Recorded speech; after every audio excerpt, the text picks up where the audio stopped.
Okay, so this white stuff here is the Tamiya putty, and the orange string here is the kicker or hardener that came out of here. That is probably more than enough to do what I need to do with this much white stuff. In fact, I'm pretty sure it's way more than I'm going to need, but again, I always end up running kind of short on getting these to match up properly. So I'm just going to take and mix this up. I've got it on a piece of wax paper here that I've taped to my desk, and this is how I tend to work with putties and that, because it saves my desk. I do have a number of spots on here where I've had putty or UV resin or super glue or something get cured onto it, and you know, every once in a while I have to change it out or carefully shave those off. I do have some Q-tips handy. Another thing that I like to have kind of on hand, just for a little bit of shaping, is a little plastic razor blade. And I'm going to start filling in some gaps. So it's not, it's not like rocket science here. It's not exact. I'm just going to smear some of this on the areas that I need to. I'm putting a little bit more than I need so that I can sand down to that and have it be level with the stuff around it. And I'm trying to work a little quickly because this has about a 5-minute work life. So I'm just kind of working kind of quickly, and if I happen to see a pock mark, I'll just hit that as well. Front here, I got a couple there, and I'm not worried if it's mounted up a little bit, because in a few minutes I can take and come along with I like to use the flat chisel kind of knife and just kind of level off the excess so I have less sanding to do. For somebody that doesn't particularly enjoy sanding, I sure do a lot of it. And I'm sure that you guys are that way too. So this is the part I view as kind of like a necessary evil of this kind of thing. So is there something? I thought there was something on the heel here. Fill in. Looks like I've got a couple things there I've got to take off. You know, and it really is interesting. Like, I looked at these really good before I primed them, and I did a lot of work on them, but until I primed them, even though I printed them in a gray resin, before I primed them, I really didn't know what I was going to have to correct here. And again, I'm just working kind of fast because I've got a limited work time on these, or on this putty. Yeah, and this just has a ton of support marks. I think this was probably one of the things that was probably the most complicated to get out of the support structure on the printer. Just fortunate that it was relatively durable, because otherwise it would have been a real challenge getting this thing out of the supports without breaking it.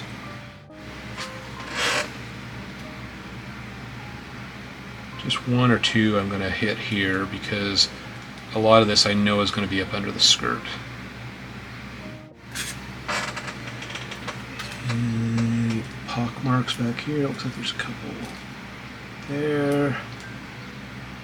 And again, I'm not being delicate with this because I know I'm going to have to do a lot of cleanup and sanding, and I'm working against the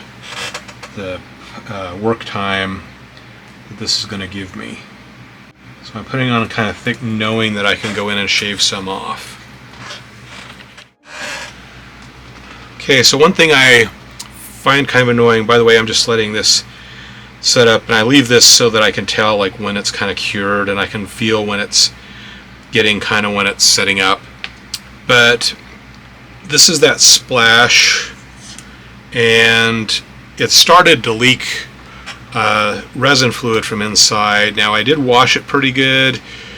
This is water cleanable resin, water washable resin.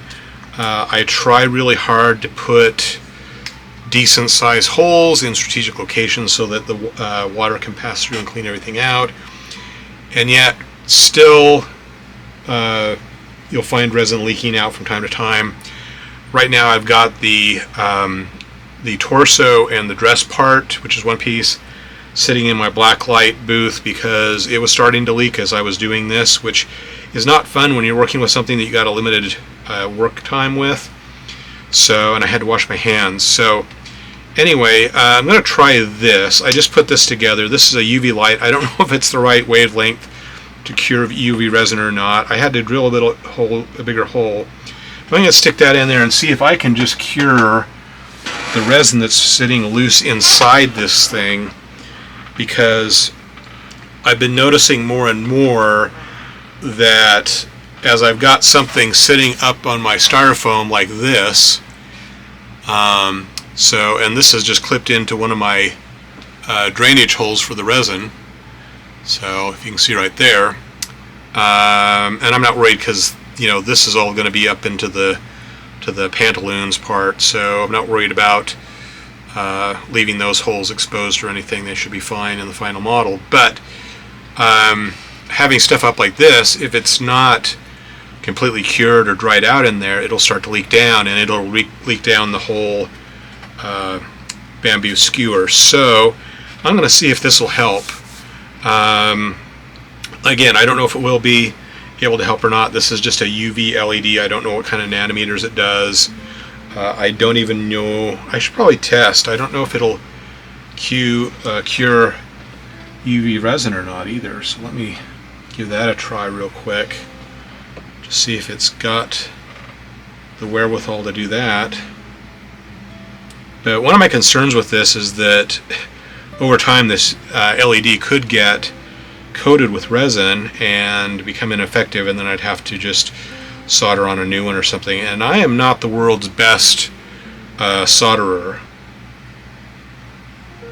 See how that is looking.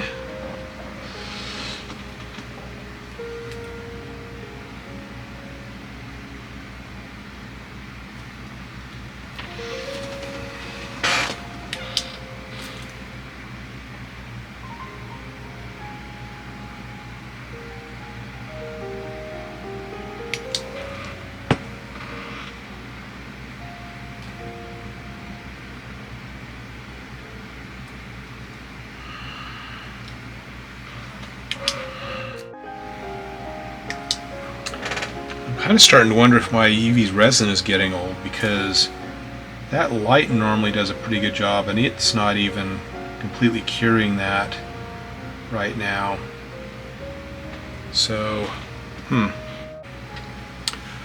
okay, so I've pretty much decided that I think my UV curing resin, at least in this bottle, might be going a little bad, because I had that under that light for like a full minute, and it's setting up a little bit, but it's not doing what I'd normally expect. It's still kind of a little bit soft, so might have to switch to one of my other bottles that I haven't opened yet. But this is starting to get kind of firm, so I think it might be time on some of these to start carefully shaving off some excess. So I'm going to grab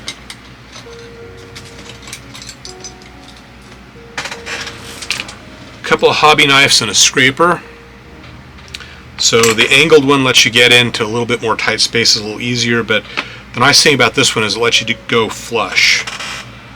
So unlike this ribbon, and I'm going to try the ones on the back first because this is the least likely to be prominent, but it's at the state where I can just slice off what I don't want. It is picking up some of that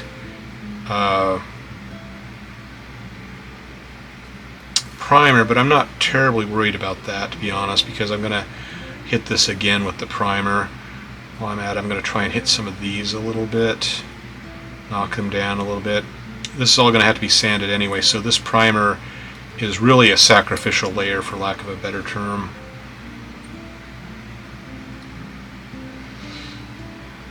I really like it. It's not terrible, but you just have to have a mindset of you're going to mix enough up to do what you need and probably have a little bit more and have some leftovers. So so you do have to be a little thoughtful when you're using it. The other thing, and this kit fits well enough, I don't think I'm going to be able to showcase it, but you can use it nicely if you've got two joints that are not coming together very well. You've got some gaps. You can put some Vaseline or petroleum jelly on one side, the side that you're going to have not be the side that sticks, and put your putty on the other side and push them together. And I'll try to use a rubber band or tape or something to hold them together until this cures up a little bit.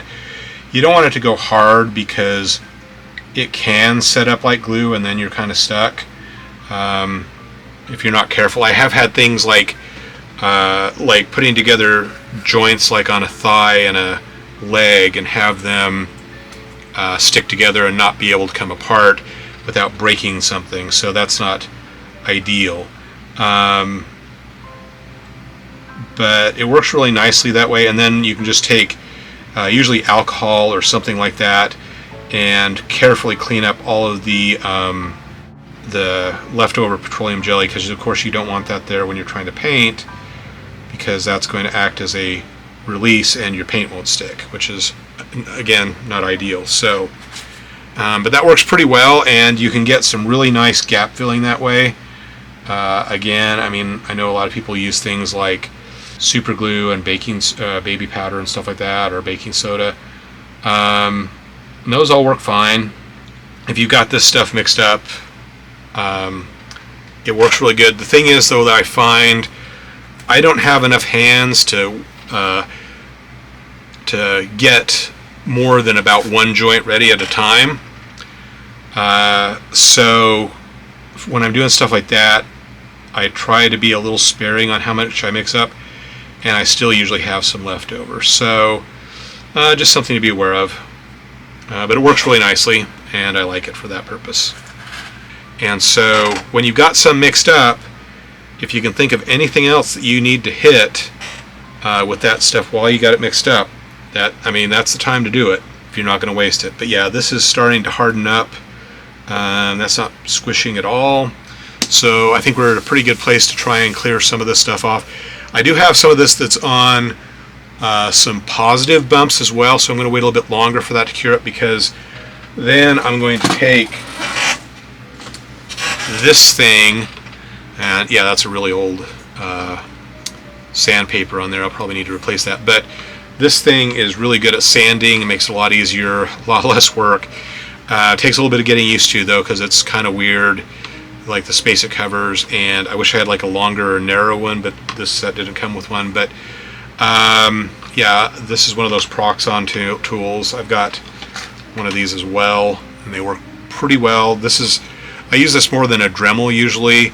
However, for a lot of things like drilling and that, I don't use this. I will use a regular, just a cheap drill, like from Harbor Freight, because I have a lot more control over the spin rate, and it's less likely to start to melt or bind up, because I can do anywhere from this down to this speed, so I can go pretty slowly, whereas this thing, like on the lowest setting, is spinning pretty quickly, and this can melt a lot of stuff at the lowest setting. So anyway, I'm going to let this stuff cure up a little bit more before I go on to any other steps. But yeah, the polyester putty, great stuff. The trick is finding it. You can find it on Amazon. Usually it's going to be something that's coming from someplace like Japan or something, so it's going to take a while. It's not going to be quick. It's not going to be convenient. It's not necessarily going to be cheap. It usually costs me, I think, somewhere around like $20 to $30 to get a tube of it, but it lasts me like a year. So it's the medium I prefer, and I just have to put up with a few things and just realize there's probably going to be some waste. I'm probably going to have some trouble with the tube, but I haven't found anything else like it. Just a quick update, I decided to go ahead and play a little bit with this LED light. Let me push this up a little bit more. I just wanted to see if it was actually doing anything, because this UV resin I think is going bad, because this is the resin from my actual printer.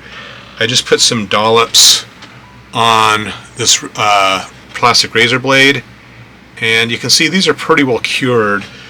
The only problem is this is probably about an inch away from the LED is about an inch away from these little blobs, and you have to have it kind of pointed right at the blob of UV resin.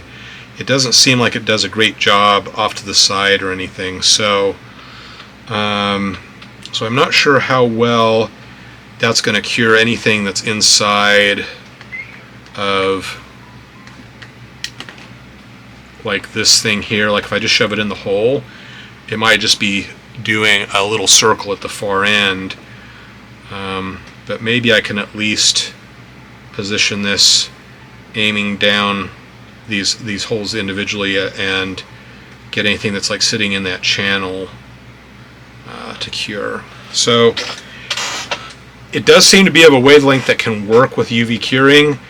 It's a little bit limited in the area it can hit.